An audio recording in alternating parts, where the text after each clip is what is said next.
neza nshuti bavandimwe, abakunzi b'ibikorwa dukora, Imana ikomeze ibagire neza muherereye hirya no hino. Tubahaye ikaze nanone ku Muheto Live, mwisange. Abakoze subscribe Imana ibahezagire n'ibindi byose bikenewe, abatarakora nabo mukore kugira dukomeze dutezanye imbere mu buryo bumwe cyangwa ubundi. Mwisange mwese, tubahaye ikaze.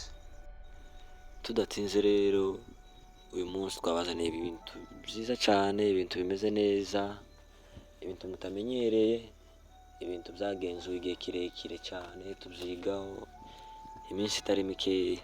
Uyu munsi rero twaje kubaho ukuri guhari. Hari abenshi bagenda bavuga hanze amakuru atari sawa, nyine bapanga uko bishakiye, ariko ubu twazanye top 10 y'amakorali yaha i Bujumbura yo mu makanisa y'Abanyamurenge. Ubwo ndi buvuge nabi murankosora mumbwira atangano no wabeshe icyo nshaka, kuko icyo nzi cyo ni ibintu nagenzuye igihe kirekire, niyo mpamvu natinze kubibazanira cyangwa se kubazanira ukuri. Ubu ni umwanya wanyu rero kugira ngo tuganire neza nk'abantu bakuru, ariko icyo mbazaniye top 10 nziza cyane yateguwe, imeze neza, nta kajagari karimo, kandi muranyurwa na niko nizera cyane. Twagiye ubwo rero reka tugende tudatinze tubabwire top 10 y'amakorali twabateguriye. Ubwo turera ku mubare w'10 tumanuka hasi, tumva turera ku ikorali ya 10 tugenda ku ya mbere, uko tuzikurikiranya. Urumva iya mbere niyo twese twiteze rero, gusa ntago ari uguhangana hano tugiye kuzana ngo yaye ngo bariya ngo iki n'iki. Impamvu nuvuga ngo tumenye urugero abagezemo, bitera bariya b'icumi kugira imbaraga cyane bakore, bareke ibintu bimwe bimwe byo hasi bazamuke hejuru. Twese icyo tuzi ni uko twese turamya Imana, nta kindi. Ni Imana turamya, turamya abantu, turirimba ngo abantu badushime. Oya, impamvu twazanye ngiyi ni ngo mutubwire ati ngiyi tuba tuyibona muri uyu mwanya, aba bagira ukuntu bazaririmba, aba n'abagira ukwabo, aba bagomba gufata iki kibanza kugira ngo bana n'abatume bagira courage yo gufata kiraca imbere. Twagira muraza kumbwira, ngiye gutangira top 10 ku mwanya wa 10. Rero turasanga ikorali ikora mu itorero rya EPGR riba mu Ijabe, ari Voix des Anges. Ni ikorali bamwe abantu bakeya pe, ni bake ariko bakora, barashoboye, bafite abana bashoboye cyane, bafite backing ifatika, nubwo ari bakeya ariko barakora ukabyumva. Hariho benshi usanga bafite ikorali irimo abantu benshi ariko badakora, ariko ibo niyo mpamvu bagiye ku mwanya wa 10, barashoboye pe. Ubwo uribaza abakurikira bameze gute, gusa courage cyane, barabizi. Umwanya wa 10 ni umwanya, ni igiharuro, ariko barashoboye pe, barabizi. Hari undi woza akabasha ku mwanya wa mbere, ariko nje nashize ku mwanya wa 10 kuko niwo ubabereye. Ariko tumanuke rero ku mwanya w'9, niho dusanga korali yitwa Cornerstone Worship. Ndibaza nuko ikorera muri Cornerstone nyine mu Ngagara. Abahazi barahazi, abayizi barayizi. Ni abantu pe bazi kuririmba, bafite abaririmbyi cyane, bafite amazina ni Bujumbura, barabizi pe, barabizi. Ni benshi, bafite abana benshi bazi kuririmba, baba mu ministeri atandukanye. Nibo bisanze ku mwanya w'9, barabizi cyane pe, kandi tubahaye courage cyane. Babandanye bazisanga ubutaha ku mwanya w'imbere, no tubakeneye, gusa barabizi. Niyo mpamvu bisanze ku mwanya w'9. Tutabatindiye rero, tumanuke ku mwanya ugira 8. Mu kibanza c'8 turasanga ikorali ikora muri New Life Church. Ndibaza nuko nambare New Life Choir, abahazi barahazi, kumutakura kuri 7e Avenue. Nikorera, ni korali bizi pe, barabizi, baragerageza cyane, baratumirwa ahantu henshi hatandukanye. Ubona ko ari abantu bashoboye pe, n'ibyo bakora barabizi.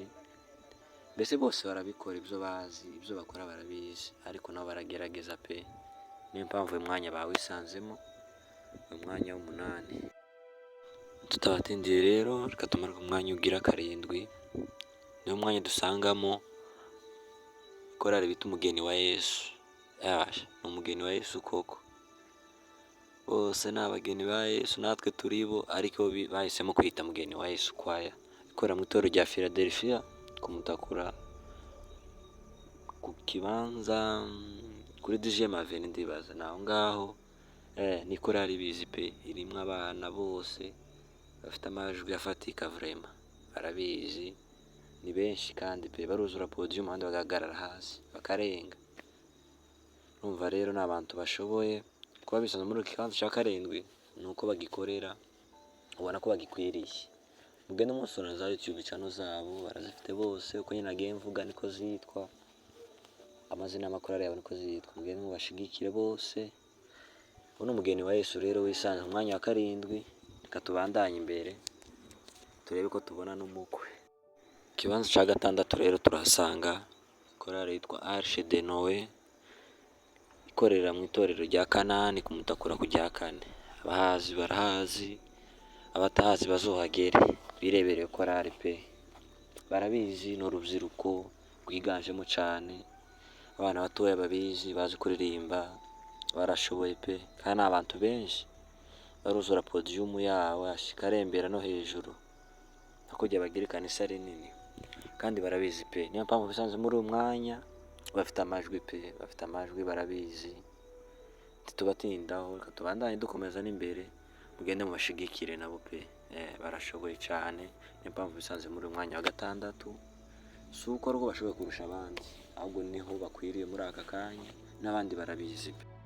Tumanuke rero tudatinze tugere ku zindi. Amatsiko aratwishe yo kumenya korali ya mbere mu gisagara, korali iyoboye ibizi. Mu mwanya wa gatanu rero turasanga ikorali y'umuco kwaya, niko bayita umuco kwaya, ikorera mu itorero rya Gilgal mu Kanyosha. Ni abantu ubona ko bashoboye muri byose, barabizi kuririmba, baritanga, bava kure, bazi no mu masorti, baragerageza uko bashoboye pe. Amatike baratakaza baje mu masorti, ubona ko n'abantu bakora icyo bazi kandi bazi kuririmba vraiment. Niyo mpamvu bisanzwe kuri umwanya wa gatanu, si uko ari cyo barusha abandi kirenze, kuko twese turirimbira Uwiteka, ntabwo turirimbira abantu kugira ngo badushime, oya. Niyo mpamvu rero bisanze ahantu icyo kibanza bisanzemo.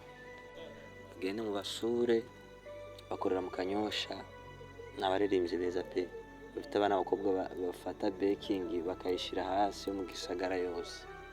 Ariko niyo mpamvu bisanze kuri uyu mwanya ugira gatanu. Twagiye rero tukaba tugeze ku mwanya ugira kane, mu kibanza cya kane. Ni iyihe mwibaza ko iri mu kibanza cya kane rero muri uyu mwanya? Mu kibanza cya kane turasanga ikorali Emmaus Choir, ikorera mu itorero rya Karumeli, ariryo bakunze kwita ngo kwijimbo pe. Bafite ikorali, ni ikorali irenze, ikorali ishoboye, sinubona uko nyivuga pe, irabizi. Mbese sinubona uko bavuga, bararenze, barabizi. Iziguruka baba bariyo, izitonza baragerageza, gusa barabizi pe. Bakoze ibikorwa byinshi, bakoze amashow menshi, buriya amastage menshi. Sinubona uko bavuga, niyo mpamvu bisanze muri uwo mwanya wa kane. Urumva mbese ni ikorali yageze ahantu kure cyane, ifite amateka, bakorera ku Mutakura ku rya karindwi. Abatabaza bazogende babarebe, ifite YouTube channel yabo, nayo ndibaza yitwa Emmaus Choir Buja, ndibaza nuko, niba atari Emmaus Choir gusa barabizi pe, barabizi. Bafite abaririmbyi bakomeye, bubatse amazina, baha mu gisagara, barenze imipaka, bagiye kure cyane pe. Bafite ikorali ifatika, uhereye ku mwishuko kugeza ku wa mbere, bose barabizi. Niyo mpamvu bisanzwe kuri uwo mwanya wa kangahe, wa kane. Kuba wisanzemo nta kindi, nuko bafite ibyo bashoboye abandi badashoboye, kandi nuko hari ibyo badashoboye abandi bashoboye. Muraza kunyumva neza kandi muntahure. Emmaus Choir wisanze muri uyu mwanya, abenshi bakika kuri uyu nguyu ntazi, undi akakika kuri uyu, ariko uyu mwanya niwo ubabereye muri uyu mwanya tuvugana, ku mpamvu zimwe turi buze kubabwiraho. Gusa barabizi pe, barabizi. Tuzamuye isapu turayibakuriye, kuko n'abantu baririmba ukabyumva pe, kandi ukabibona, ntibajenjeka, barataka. Icyo bita kwataka, barataka. N'indirimbo itaratangira kera baba batatse, ndabemera pe, barabizi. Bafite abaririmbyi bakomeye, niyo mpamvu bisanze kuri uyu. Aho rero twagiye ku mwanya ugira gatatu. Aho rero mwumve mutegere mwese. Ibintu bikomeje gukara kandi munyumve pe muntahure. Iyi top 10 niyo amakorari ahatanira imyanya y'imbere. Uku twabipanze uku niko biri, niko bimeze. Dushaka rero bizohinduke ko mukundi kwezi 2025 tuzosaba tuyagarure turebe aho azobageze muri umwanya tuvugana. Uko niko bimeze. Umwanya wa gatatu rero ndandi korari habereye yahakoreye ihora ihakorera ni korari yitwa Maserafi. Maserafi ni korari ikorera mu itorero rya Gerizo des Âmes mu Nyakabiga. Ni korari bizi, korari imwe abantu benshi bashoboye pe. Ni korari iciyemwo abantu benshi bakomeye n'ubu baracarimo, ifite amateka, barabizi, baririmbira ku mainstrument akwiye. Niyo mpamvu bari kuri uyu mwanya ubwira gatatu. Baririmbira ku mainstrument akwiye mu itorero ryabo, kandi kuba baririmbira mu itorero ryabo si ukuvuga ngo abandi ngo barakenye pe, oya. Kuko n'abaza muri sorti mu ikanisa ryabo kandi makorari aya twavuze inyuma akenshi arabagora pe, instrument zirabagora zose zikwiye, bamenyereye piano yonyine. Ko nukuri murabizi mwese, si ukuvuga ngo niki nibyo. Hema hose zikuririmbira ku byuma, taho batwara muti baririmbe piano yonyine. Niho handi usanga ibananira kubera kumenyera ibyuma byose bikwiye. Sindi kwibuka ahantu handitse mu gitabo ngo turirimbire Uwiteka dukoresheje ibyuma byose. Ndibaza nuko inanga iki niki ibintu nk'ibyo. None mu gihe uwo ukoresha piano imwe, si uko uri umukene wenda urashoboye pe, ariko barabizi baririmbira ku byuma byose ntibyobananira. Niyo mpamvu bisanzwe kuri uyu mwanya, kubera ko bakora cyane, baririmbira aho tugeze mu iterambere muri iki gihe.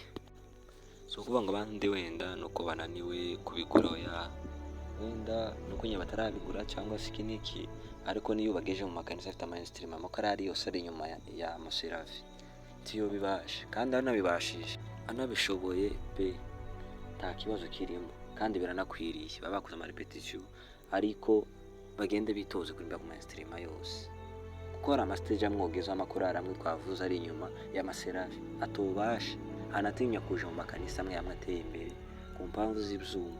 Iki nicyo rero gituma Maserafi isanga kuri uyu mwanya, irabizi pe, turayemera, ifite abaririmbyi bashoboye, backing yameze neza, ntaho baturirimbira pe. Niyo mpamvu aha rero tugeze handi tugiye kubabwira amakorari abiri afite ibibanza bibiri bitangira imbere, mbese amakorari ari imbere kurusha ayandi. Aho mbere ko dushaka umwanya wa mbere turavuga uwa kabiri nk'ibisanzwe. Ese muribaza ko ari korari ifite umwanya wa kabiri? Ni izihe zisigaye munsi? Tudatinze reka tubabwire korari igira kabiri, kandi zose twavuze amakorari ari inyuma y'izi zibiri. Si uko yatabizi, arabizi pe kandi cyane, ariko muri uyu mwanya tuvugana urutonde nuko rumeze pe. Aho nakoshe murambwira muri commentaire aho wenda nahengamye, ariko ndabarahengamye uvuze ukuri uko bimeze nuko bikorwa, cyangwa se uko nabitahuye umwanya nabyize utari mutoya, nako biri. Muraza kumbwira aho nabikora. Umwanya wa kabiri rero turasanga korari yitwa Ebenezer Choir. Korari yitwa Ebenezer, korari ikorera mu itorero rya KDP mu Bwiza, niho riba ku rya kabiri. Ikorari bizi pe, ikorari ishoboye, ikorari iririmba, igira indirimbo nyinshi zabo, si babandi baje mu masorti bakaririmba indirimbo z'ahandi. Yego ntabwo bavuga ngo birabujijwe cyangwa se ngo ni ukwihanga nuko bafite indirimbo nyinshi, oya pe. Akenshi we bagiye mu masorti baririmba indirimbo zabo, kuko tutararinze dutinda baherutse gukora live recording. Mwitegura indirimbo zabo z'imiriro nyinshi pe, indirimbo nyinshi nka za Budu Sujudu n'izindi, urukundo rwa Yesu, ni nyinshi pe. Abatari muri live recording mwitegure, ziraje. Niyo mpamvu rero zataba kenshi icyo barusha abandi, baririmba indirimbo zabo hanze mu masorti no muhiri wabo nizo bakunze kuririmba, ugasanga ni ibintu bimeze neza pe. Bamamaza indirimbo zabo, kandi uvuga ngo kuzamamaza ngo iki n'iki, ni ubutumwa bw'Imana bari kwamamaza hirya no hino ariko babakishije mu ndirimbo zabo atari iz'abandi. Abandi hari abandi usanga mu masorti bagira akaririmbo kamwe kubera ko kakunzwe ugasanga nako, ariko indirimbo zose ni sawa kuko impamvu barakunzwe nayo ni uko nyine iba ifasha benshi kandi banayikunda. Ariko bivuye kameme muhindure mutwereke indirimbo nshasha, ntabwo korali ariyo kuririmba yo kuririmba indirimbo imwe gusa. Impamvu rero Ebenezer ku mwanya wa kabiri, cya mbere ni ico. Ikindi izi kuririmba, ifite ababekazi beza, ifite abaririmbyi bashoboye, hakiyemwo abaririmbyi benshi ivyamamare bikomeye, ba Ngoga, ba Freddy, benshi cyane pe, ni benshi, n'izindi korali zirabafite. Impamvu rero isanzwe kuri uwo mwanya ni uko izi kuririmbira ku vyuma byose bikwiye, mainstream akwiye, barabizi. Yandi usanga bazaga muri sorti bakananirwa kuririmba wenda bakadekona ku mpamvu ari piano gusa, bamenyera ivyuma bifatika. Hari amastage menshi buriye mu makanisa ateye imbere hano mu gisagara baririmbiye. N'ikimenyimenyi nk'uko mwabonye muri live recording, hari abaje mu ma live recording bikanga n'abaririmbyi kubera ko batamenyera ivyuma. Niyo mpamvu rero Ebenezer isanzwe kuri umwanya wa kabiri kuko irashoboye, izi kuririmba, iziririmbira ku mainstream akwiye, ukabona imeze fresh nyine baza iterambere rigeze. N'abandi ntago ari ukubacamba pe, ahubwo nugira ngo bakanguke baze batera imbere, bave kuri piano ku maritime oya. Ntago ari ukuvuga ngo uko tuyita ba Ebenezer oya, irashoboye, irabizi. Abavuga ko itabereye kino kibanza bambwiye muri commentaire. Nuko kandi kuba iki kibanza cya kabiri tukibahaye nuko bagikwiriye. N'iyi ngari baza bageze ku cambere, ku kibanza cya mbere bazakiguyemo ko barashoboye pe, barabizi. Ni mpamvu isanzwe kuri uyu mwanya wa kabiri. Turabashimiye cyane, barabizi, bagende bakomerezaho kandi courage pe. N'abandi bose courage, mugende mukomeze, mwatake mwegereza Ebenezer ziri mu bibanza by'imbere, n'izindi zose za Emmaus, za Maserafi muzisange hariya muririmbira ku vyuma byose gusa. kandi ikindi kumenya kuririmba si uko baririmbira ku vyuma byose pe. Ushobora kuririmba nta vyuma. N'iwacu muri Kongo kera nibyo bakazaririmbiraho, baririmbira ku ngoma, ku mashi gusa, n'ubundi baza mwe nibyo bakirimbira kandi bakaririmba neza, bagafasha imitima y'abantu. Niyo mpamvu rero mvuze ko mwaririmba ku vyuma byose barabishoboye twabiririmbiraho, nabyo bigezweho muri kino gihe. Tiwambwira ngo murahirira ko nakubita amashi mu kanisa, mufite amatara, mufite ivyuma byose, wikeneye iki murarimbira ku mashaya. Niyo mpamvu twese tugura ivyuma kugira ngo tubashe kuririmba, tunezeze Uwiteka kandi natwe tunezerwe. Aho rero gabasha mwibaza ko rero korali ya mbere ari iyihe twagiye, mwibaza ko korali isigaye muhitubwire. Nubwo turinda nyivuga mwenyine mwayimenye, niyo korali isigaye kuko nubwo twonayisiga ntitwayisiga wenda ngo tureke kwishyira mu bibanza bya hariya. Iyo korali nta yindi, korali yitwa Light Choir. Light Choir ni korali bizi, korali ishoboye, korali irimo ivyamamare, korali irimo abaririmbyi bakomeye babizi. Mbese sinumva ko mbabwira pe, amagambo yanshiranye kubera ko irabizi cyane. Korali ishoboye, mugende mwumva indirimbo zabo. Hari imwe zimfasha Siyoni, mana we, barabizi, bafite ivyamamare bizi kwandika indirimbo. Mpamvu ivyamamare no kubera ko bafite abaririmbyi bamwe bazwi, bambuka imipaka baje no hanze y'igihugu, ariko barabizi pe, baririmba neza. Abaririmbyi benshi bafite umwete, barataka, byose barashoboye. Mpamvu bisanzwe kuri uyu mwanya nta wundi, barambarana, baririmba neza, tibatinya amastage, tibagira gute, barashoboye. Bafite kondegiteri babo babatakiya neza, babatakisha mbese bakabafatisha amateraniro fresh, kumva nyine tumeze neza cyane pe, baririmba ugafashwa, n'izindi zose zaririmba tugafashwa. Ariko impamvu bisatse umwanya wa mbere nuko bakwiriye muri iki gisagara, indi zo zikayikura ikagerageza nka Ebenezer. Impamvu Ebenezer ni kubera ko niyo iri ku mwanya wa kabiri, ariko n'umwanya w'icumi ishobora kuzikama isambagura zose igafata umwanya wa mbere, nikora neza, ikataka neza, ikaririmba neza, byose nyine bikwiye abantu neza, bose bakayishyira ku mwanya wa mbere. Iyo ngiyo izahita iwufata. Light rero kwayisanza si uko ishoboye kurusha izindi, bose barashoboye, ariko nikwira ikibanza cya mbere. Tuzokundaga ko bose baje ku mwanya wa mbere cyangwa se wa kabiri cyangwa w'icumi. Nifashe umwanya wa mbere muri top 10 y'amakorali twabateguriye. Munyumve, munakomeza mudushigikire. ntago tugiye kubigira intambara ngo yaye ngo kumurazana amatiku mu makorari ngo ahangane iki nikoya, ntago ari guhangana kuno, ni kwereka abantu umubare w'amakorari dufite mu gisagara ashoboye. Kandi tuvuga ngo ashoboye ni ngombwa ko tuvuga ngo iyi ngiyi ifashe umwanya wa mbere, tubavuga ngo aba ngaba barashoboye, numara uvuga ati bose 100% bose barashoboye 100% oya.